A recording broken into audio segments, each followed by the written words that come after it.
This is Democracy Now!, democracynow.org, The War and Peace Report. I'm Amy Goodman with Juan Gonzalez. We go now to Wisconsin, where Republican Governor Scott Walker is preparing to sign a controversial bill that will strip most public employees of their right to collectively bargain. On Thursday, the state assembly passed a bill in a mostly party-line 53-42 vote. Republican senators approved the bill in a surprise vote on Wednesday. Democracy Now! Senior producer Mike Burke is in Madison and filed this report.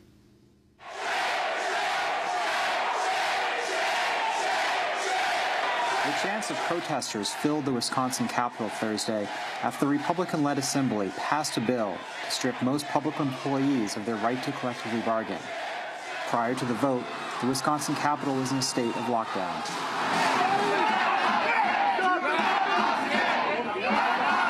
My name is Elizabeth Ginavella, and I'm the culture editor of the Progressive magazine, which is based here in Madison, Wisconsin. I was inside the Capitol. I tried to get in this morning around 10 o'clock, and the Capitol was on lockdown. They weren't letting anybody in. And when I was at the doors trying to get in as media, Representative Joe Parisi, who's a Democrat in the Assembly, was trying to get in, and he was denied entrance. Legislators were climbing through the windows to get inside, including Elizabeth Coggs from Milwaukee. She's a Democrat. So the Democrats had a hard time even getting inside the building to begin with. Meanwhile, while the media and people outside were not being able to be let in, that's when the police were removing demonstrators from the assembly. People had slept out inside the Capitol overnight, and it's when they were being removed.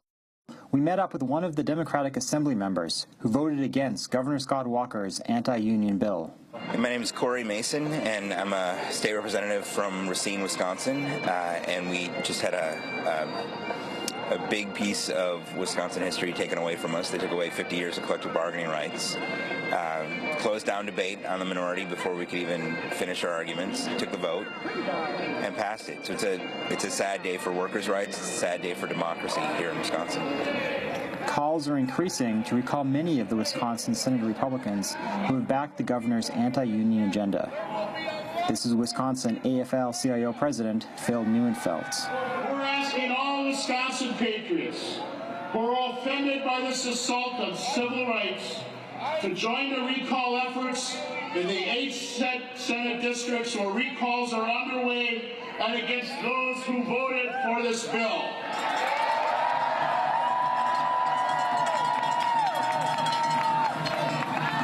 Exactly what recall laws are for, and the amount of time, energy, and resources about to be unleashed on those who supported the attacks against us is going to be enormous. Earlier in the day, civil rights leader Jesse Jackson addressed thousands of protesters who'd gathered outside the Capitol. Something is going awry. The reason why your march is sending a shockwave around the nation. In the last few years, a radical reversal of our fortunes as they moved toward the states' rights, right to work law ideology. The ideology is basically anti-labor, anti-civil rights, anti-workers, anti-women's rights. So it's a straight line.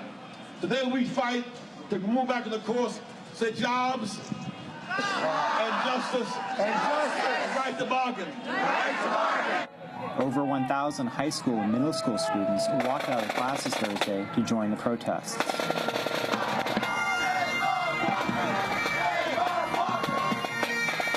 I'm Quinn Jacobson. I go to Madison East High School, and at 10 o'clock we had a set time that just about everyone knew, mostly through word of mouth, but also through the internet and that sort of thing.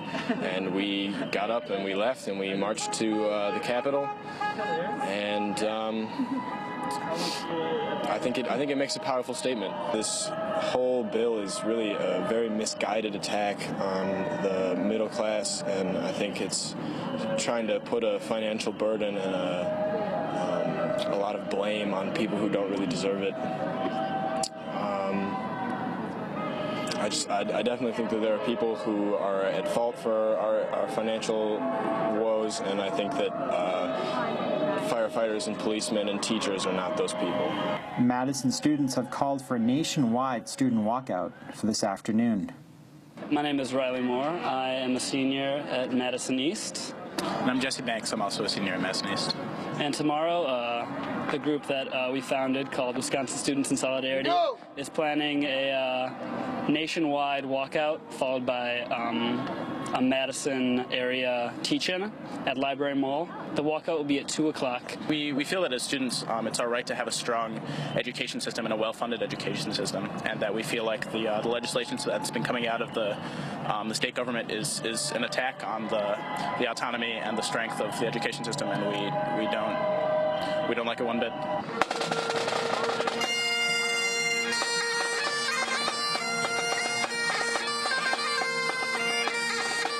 Wisconsin firefighters held several rallies on Thursday, including a protest outside the state's largest bank. There's a demonstration at the M&I Bank, which is right here on the corner, and they were, I believe, the second largest contributor to Walker's campaign, and the Firefighters Association went in and took out their money because they're very upset with M&I. And then there were reports that the M&I Bank on the square actually closed down because so many people were going inside and withdrawing their accounts. Malin Mitchell, State President of Professional Firefighters of Wisconsin. Firefighters and police, teachers well alike, have all come out and spoken against the bill. Right now, polls show about 74% of people are against the bill, and we're just trying to let them know that it's not democracy. It's what people want to be heard. Last night we were at the vote, and we weren't even allowed into the room. That's not democracy. That's not a public hearing. It's against open records law. There's a whole slew of things that are just bad, that are bad against it, and we just want to let them know that. And that's why we're out here. Inside the Wisconsin Capitol building, protesters were removed shortly after 6 p.m. No one was allowed to stay the night. We caught up with one protester as she carried her blankets and pillow out of the Capitol. My name is Laportia Hamlin. I've been here for 25 days, and I've been here fighting for union rights, collective bargaining. And it's just a bitter feeling getting kicked out of our house. And I miss laying on my stone floors. I can't get back used to a regular bed now. How many nights did you spend inside? I spent the night 18 nights, and we got kicked out that Thursday. And what is your message to Governor Walker? My message to Governor Walker, I'm going to pray for him. I hope he sleeps well at night knowing, he's done all of this stuff. While protesters were forced to leave the Capitol Thursday evening, plans are underway for another massive demonstration here on Saturday.